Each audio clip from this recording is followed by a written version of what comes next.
and backgrounds. We're going to help us beat this pandemic, keep us safe and secure, and build our economy back better than it ever was. They include longtime colleagues and new faces and new voices. They include people who share my views and those who have different views. They include people who supported my campaign from its earliest days and people who ran against me. They're experts in policy, leaders tested by crises, and by the end of this process, this cabinet will be the most representative of any cabinet in American history. We'll have more people of color than any cabinet ever. We'll have more women than any cabinet ever.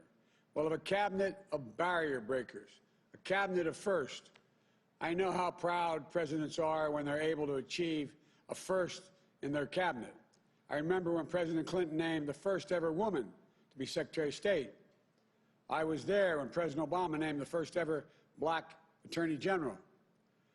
But compared to my predecessors, the Harris-Biden cabinet is first among cabinets of all the firsts it represents. The first ever woman, the first black woman, the first woman of South Asian descent as vice president, behind me on the screen. The first ever black Secretary of Defense. The first ever Latino head of the DHS and the first ever Latino head of HHS. The first woman, I should say, of South Asian American descent to lead OMB. The first woman and Asian American to lead the United States Trade Representative, as our lead United States Trade Representative. The first black woman to chair the President's Council on Economic Advisors. The first ever woman to hold Alexander Hamilton's position as Treasury Secretary. Our cabinet doesn't just have one first or just two of these firsts, but 8 precedent-busting appointments. And today, a 9th, the first ever openly gay nominee to lead the cabinet department, and one of the youngest cabinet members ever. The Biden-Harris cabinet will be an historic cabinet, a cabinet that looks like America, a cabinet that taps into the best of America, a cabinet that is opening doors and breaking down barriers and accessing the full range of talent. We have so much of it, the full range of talent in this nation. A cabinet that is up to the immediate crises we face, and we face several. And the long-term challenges this nation faces of the future are in this cabinet's hands. It's a cabinet that's battle-tested, qualified, experienced, creative, innovative, and forward-looking, and yes, representative. And today, I'm proud to nominate its newest member. For Secretary of Transportation, I nominate Mayor Pete Buttigieg. I got to know Pete on the campaign trail. He's one of the smartest people you'll ever meet and one of the most humble. A mayor from the heartland, a management expert, a policy wonk with a big heart, a veteran, a lieutenant in the United States Navy Reserve, an intelligence officer deployed to Afghanistan while he was mayor. A new voice with new ideas, determined to move past old politics. The son of professors, a husband.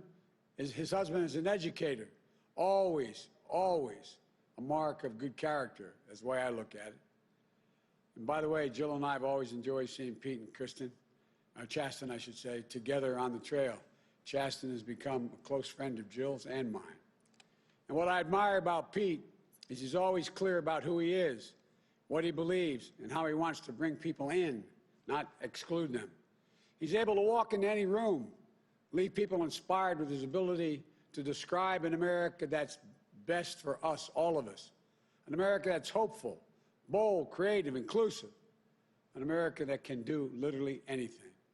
The Department of Transportation services a critical mission with critical responsibilities, particularly in this administration. We need someone who knows how to work with state, local, and federal agencies. For example, right now, 1 in 5 miles of our highways are still in, quote, poor condition, according to the Society of American Engineers. Tens and tens of thousands of bridges are in disrepair, some on the verge of collapse, presenting a clear and present danger to people's lives. We're the world's richest nation, but we rank 10th. We rank 10th in overall quality of our infrastructure, according to the World Economic Forum. But there's so much we can do. When I think of climate change, I think about jobs, good-paying union jobs, Jobs that put Americans to work, making their air cleaner for our kids to breathe, restoring our crumbling roads, bridges, and ports, making it faster, cheaper, and cleaner to transport American-made goods across the country and around the world. I know that when you were mayor, Pete, when people would come in to try to decide whether they're going to build something in your area, they'd say, where's the nearest railroad head? What about the water access? What about, and so on. This is going to attract businesses. Jobs that lay the lines for the second great railroad revolution, which is not only will slash pollution, but will slash commute times, open up investments in areas connected to metropolitan areas for the first time. You know, we selected Pete for transportation because the department is at the intersection of some of our most ambitious plans to build back better. When President Obama put me in charge of implementing the Recovery Act, which is over $800 billion to take us from crisis to recovery to resurgence, modernizing our transportation infrastructure, our roads, bridges, and ports were some of our most critical investments. We invested more in infrastructure than any time since President Eisenhower and the interstate highway projects. You know, they're projects that traditionally receive bipartisan support, that forge public and private partnerships. When we do those public and private partnerships, and we invest federal money, we pull billions of dollars of private investment for every dollar we put in, federal dollar. And they put millions of Americans to work, strengthening our economy, our economic competitiveness, and rebuilding our communities for the future. Pete's got a great perspective of a mayor that solves problems and brings people together. He's got a vision of a next generation leader, and with experience and the temperament to lead change today, to dig us out of this economic crisis. For example, helping cities and states to keep transit systems running for frontline and essential workers, and then helping them modernize their airports, their ports, their railways, to attract and retain businesses and workers, to advance racial equality, racial equity, as we build back better, include everyone, so zip code doesn't determine your access to a good job, a good school, a good education, and health care. To deal with the existential threat of climate change with real jobs, not just $15 an hour job, which I'm going to call for universally, but for prevailing wages, union jobs, paying $45, $50 an hour in benefits. Helping cities across the country in red states and blue states, red cities and blue cities, to build more climate-resilient communities to deal with the more extreme floods, droughts, and superstorms. Just look around the country today. What are we faced with? The West is burning. The Midwest is being flooded. The East Coast is being pummeled by more tornadoes and storms than it's ever had. We're in a state that's 3 feet above sea level. All of us along the Atlantic Ocean find ourselves with problems in terms of flooding.